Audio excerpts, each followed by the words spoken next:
Donc c'est, je pense, un moment magique. Et j'ai vraiment apprécié ce moment-là où, quand on est revenu en France, on a raconté à tout le monde qu'on a été champion du monde. Et donc c'était une joie de se dire qu'on est les meilleurs du monde dans notre discipline. C'est quelque chose de magique et de super valorisant.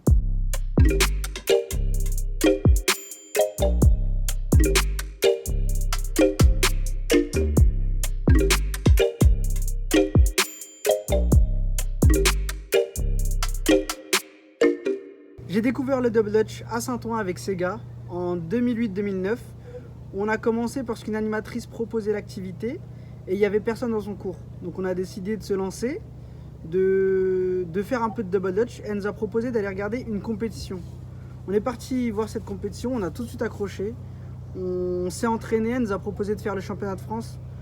On n'a pas hésité, on a dit ok, on y va, on le fait pour s'amuser. Et arrivé au championnat de France, et on est arrivé deuxième et depuis on ne s'est pas arrêté.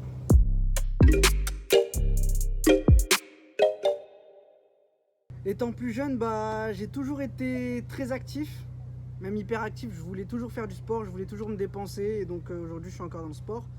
Et avec mes proches, j'étais une personne super sociable. Donc je m'entendais avec tout le monde. Que ce soit l'intello de la classe, que ce soit le bagarreur de la classe. Je m'entendais avec tout le monde. Et c'est peut-être ce qui faisait que... ce qui m'a forgé ma personnalité et que je m'entendais bien avec tout le monde.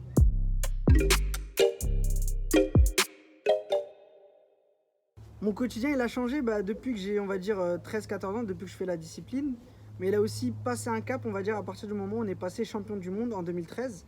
Donc là, on a été invité sur des plateaux télé, on a été invité par de grands événements, on a été considérés comme des artistes. Donc il a fallu savoir parler devant un public, ce que je ne savais pas faire avant, savoir parler devant une caméra, comme je le fais actuellement devant vous.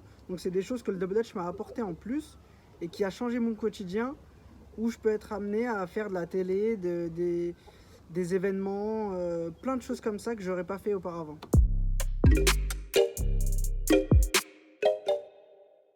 Mon meilleur moment dans ma carrière sportive, je pense que c'est quand on a été champion du monde en 2013. Donc c'était un moment où les autres clubs, les autres pays ne nous attendaient pas, ne connaissaient pas trop notre équipe. Donc ils ne s'attendaient pas du tout à nous voir et arriver et passer devant eux. Donc c'est, je pense, un moment magique. Et j'ai vraiment apprécié ce moment-là où, quand on est revenu en France, on a raconté à tout le monde qu'on a été champion du monde. Et donc c'était une joie de se dire qu'on est les meilleurs du monde dans notre discipline. C'est quelque chose de magique et de super valorisant.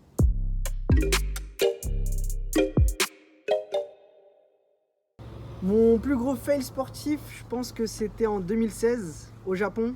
On participait à une compétition.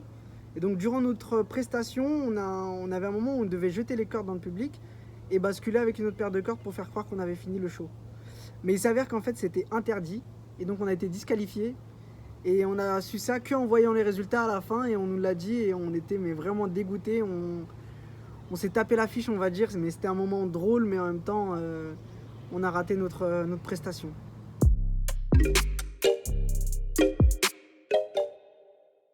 Comment je suis parvenu à progresser? Tout simplement avec beaucoup de travail. Moi-même, je me suis posé cette question, comment je suis arrivé à un tel niveau? Et en fait, en regardant d'autres personnes s'entraîner, j'ai vu que certains ne le faisaient pas sérieusement ou régulièrement. Et moi, je suis une personne qui fait vraiment les choses à fond. Et c'est ce que j'ai fait. Et donc la progression, on va dire qu'elle vient toute seule avec le travail et la détermination, ça vient tout seul. Et ensuite, j'ai eu un moment de flottement, on va dire, dans ma carrière sportive où il y a une baisse un peu d'entraînement, etc. Donc là, j'ai découvert la nutrition sportive et ça m'a redonné un coup de boost. Ça a été un plus dans mes entraînements et ça m'a beaucoup apporté en termes de reprise physique.